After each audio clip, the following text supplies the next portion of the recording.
Institute की MBBS सीटों पर हो रहे विवाद पर पीडीपी प्रवक्ता वरिंदर सिंह सोनू ने बीजेपी और एनसी पर सवाल उठाए और इस मामले को लेकर कहा कि बीजेपी और एनसी के बीच मैच फिक्स्ड है। न्यूज 18 से बात करते हुए वरिंदर सिंह सोनू का कहना है कि मुख्यमंत्री उमर अब्दुल्ला लोगों का ध्यान भटकाने के लिए ऐसे बयान दे रहे हैं क्योंकि वो जम्मू कश्मीर के लोगों से किए गए अपने वायदों को पूरा करने में नाकाम रहे हैं।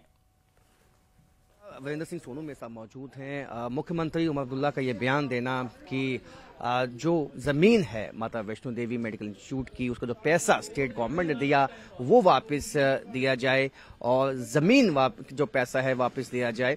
तो इन बयानों को जो है कहीं हिंदू संगठन है वो भी जो है इसको उन्होंने भी कड़ी जो अपनी प्रतिक्रिया इस पर दी है। पीडीपी कैसे देखती है इसको? देखिए, मैंने पहले भी आपको इंटरव्यू में कहा था, मैं आज भी कह रहा हूँ कि ये एक फिक्स कैलकुलेटेड गेम चल रही है। किस किस तरह के बयान कोई दे रहा है, कोई इधर से दे रहा है, कोई उधर से दे रहा है। आज चीफ मिनिस्टर साहब ने कह दिया, हमने पहले दिन से ही कहा था कि धर्म का और पढ़ाई का कोई मेल नहीं। सबसे पहली बात तो ये है, डॉक्टर जो आएगा वो नीट क्लियर करके आएगा, ट्रेनिंग करके डॉक्टर बनेगा और डॉक्टर का कोई धर्म नहीं।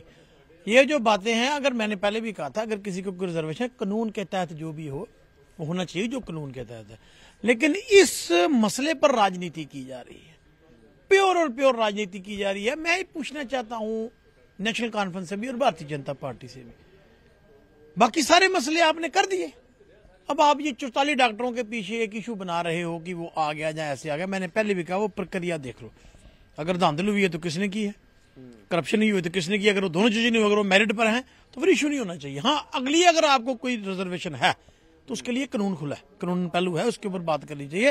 लेकिन मैं बीजेपी से पूछना चाहता हूं, आज ही उनको क्यों याद आ गया? पिछले 11 साल से क्यों नहीं याद आया? जब एलजी साहब, और सबसे बड़ी बात, एलजी साहब तो उस पर बयान नहीं दे रहे, जो चेयरमैन है श्राइन बोर्ड के उस पर बयान नहीं दे रहे। और जहां तक बात है उमर अब्दुल्ला साहब की, वो तो भाई लोगों का ध्यान आगे पीछे करेंगे ना। उन्होंने इसी की आड़ में 20% बिजली का किराया बढ़ाने की बात की थी, जो लोग जब सुचेत हो गए वो बंद हो गया। कोई सड़क की बात ना करे, कोई नौकरी की बात ना करे, कोई 370 की बहाली की बात ना करे।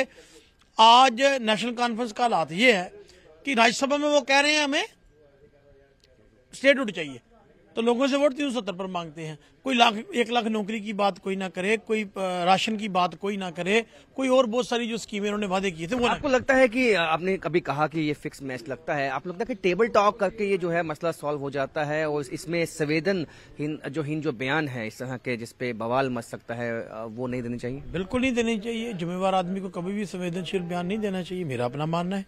आपका भी यही मानना होगा। जो आदमी जिम्मेवार होते हैं पोस्ट पे, जो कॉन्स्टिट्यूशनल हेड है, जहाँ कोई भी जिम्मेवार आदमी, उसको ऐसी बात नहीं करनी चाहिए। और दूसरी बात है, इन बातों से निकलेगा क्या? आप दूरी बढ़ा रहे हैं ना। आप वही एक भारतीय जनता पार्टी का तो एजेंडा है कि वो एक फार्मूला यहां पर चलाना चाहते हैं कि इनको लड़ा कर रखो। क्यों लड़ाना है? लड़ाना क्यों? मैंने पहले भी बता दिया कि लोग दूसरी बात ही ना करें, असल मुद्दों से हटाना चाहते हैं, उसके ऊपर लगे हैं। बाकी मैंने पहले कहा, अगर वो गलत हुआ तो फिर किसने किया है, अगर वो ठीक है तो फिर धर्म उसकी आड़ पे नहीं आना चाहिए।